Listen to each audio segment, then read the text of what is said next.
So mga preni, magbait-baitan tayo for today's video. Ipagluluto natin ang ating roommate.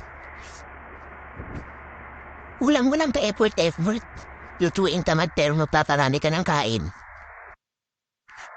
First, ayan, nakita niyo naman, hinugasan ko yan sa asin. Hinugasan kong maigi yan para mawala yung lansa.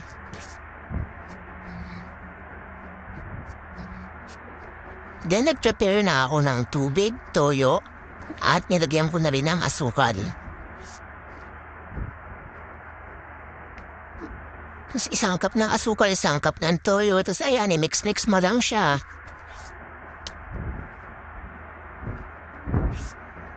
After nyan, yung hunugasan kong manok nilagay ko na sa pan. Wala yung mantika mga preni at hindi pa rin yan bukas. Tapos yun, nilagay ko na rin yung minix kong toyo na may asukal. Yan sayang yung asukal. So yan, saka ko pinuksan yung kalan.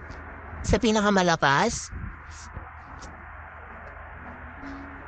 tapasan yung mga preni yung apoy para mabilis siyang kumulo at ma-reduce na maigi yung sauce natin.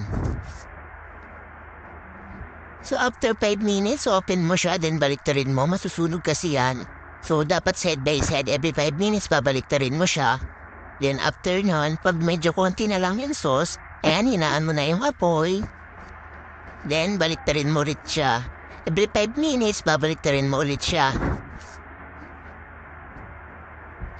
Then, tadaan! Tapos na. Ayan. Ako hindi ko medyo nubos yung sauce kasi gusto namin na medyo masos. Pero nasa sa inyo pa rin yan. Ako lang gusto ko lang masos eh.